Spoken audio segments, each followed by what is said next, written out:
Hi guys, Hannah here. So today's video is gonna be about how I came to America and my first 6 months in LA. And I'm not gonna lie guys, coming to America was kind of a mess. I won the green card with the diversity lottery in 2017, and the process to get here took me about like 1.5 years.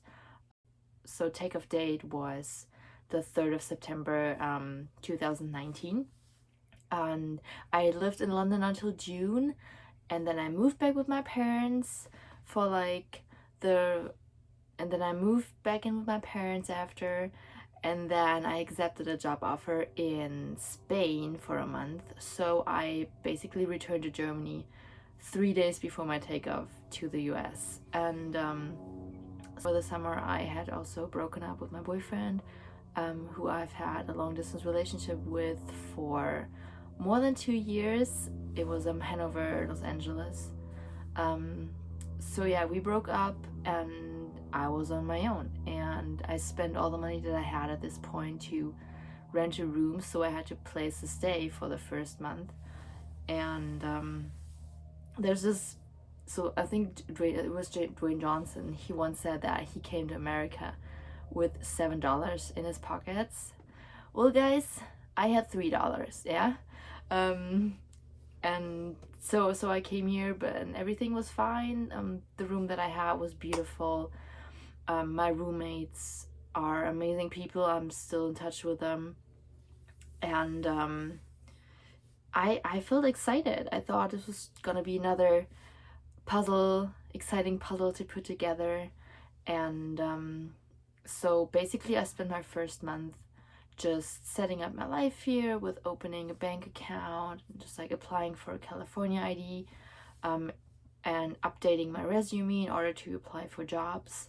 And to make at least some sort of money at the beginning, I was walking dogs with Rover, and I also signed up with a casting agency to work as an extra on movie or TV productions. I think I should mention at that point that my main motivation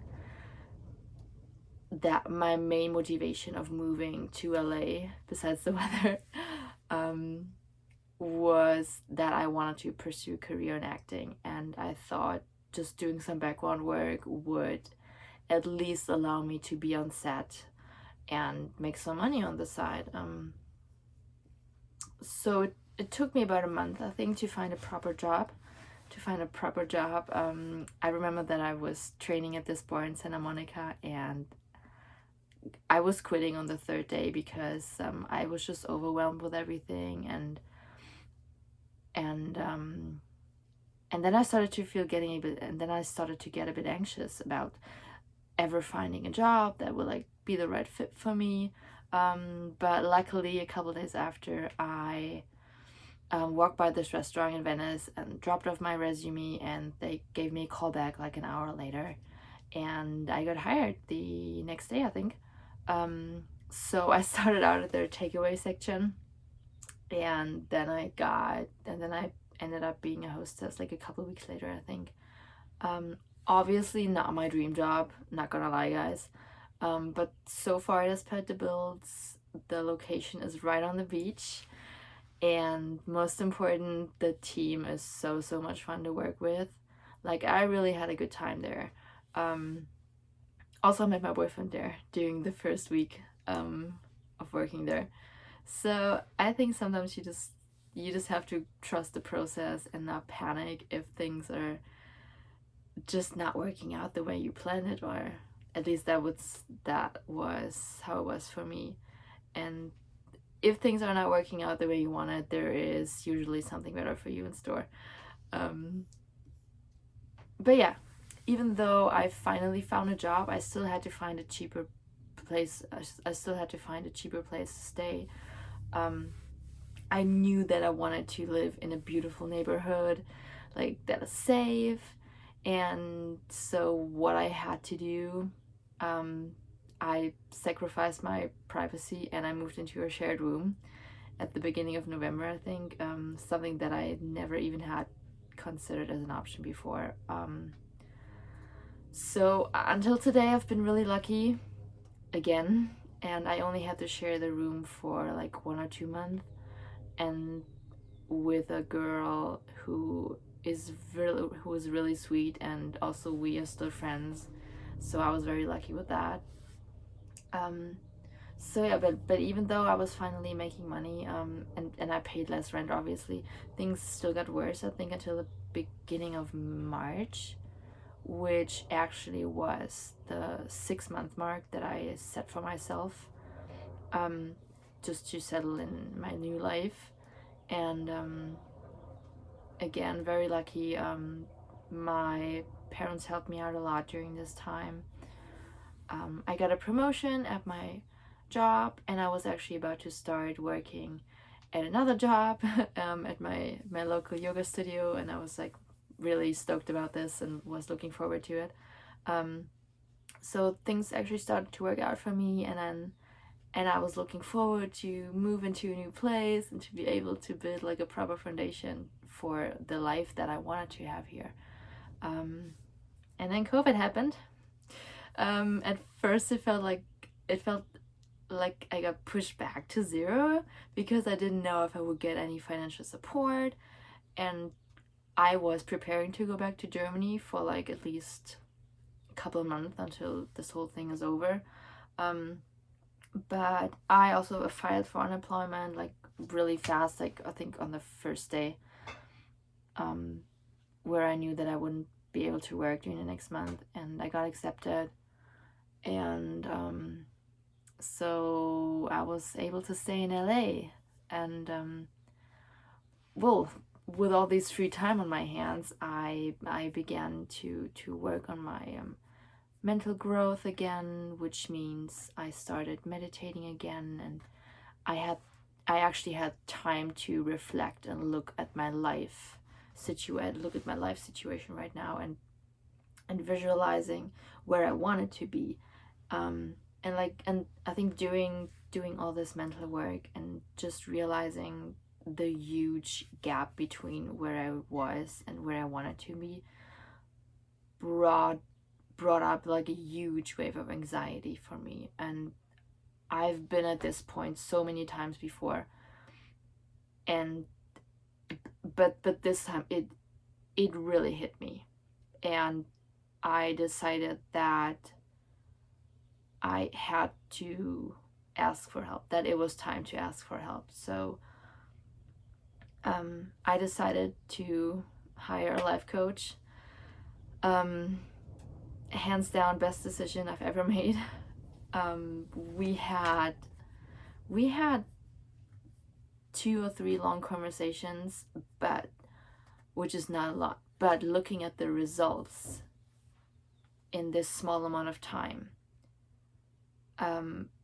made me wonder where I would be right now if I would have done that before.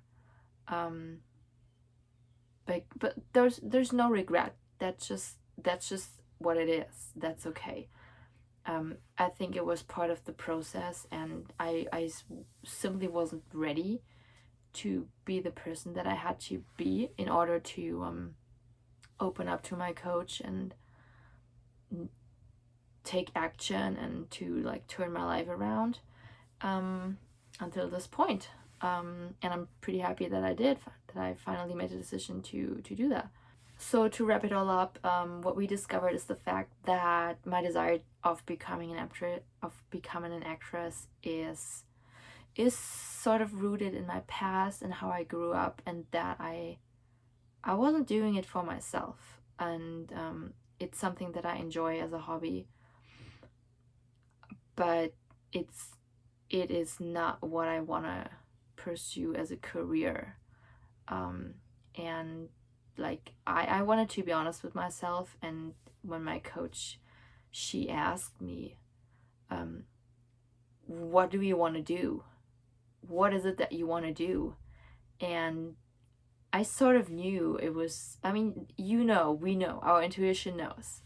It's just like our mind that probably keeps us from doing something or just from being honest with ourselves. But when she asked me, what do you want to do? What is it?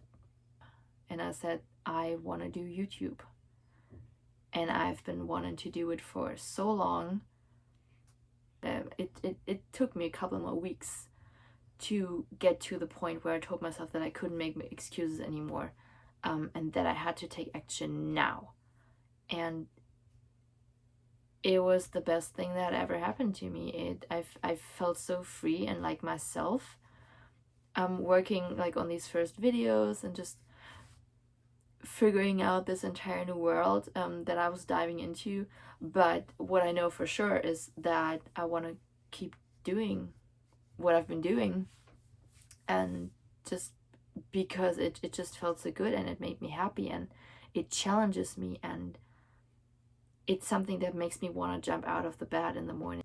And I think that is what we all deserve, to feel every day of our lives. And guys, life is short, and I'm gonna continue doing what I'm doing because it makes me happy, and hopefully I can find my way to create something that you guys resonate with and that gets you excited about life. And I mean, because that's what we all deserve.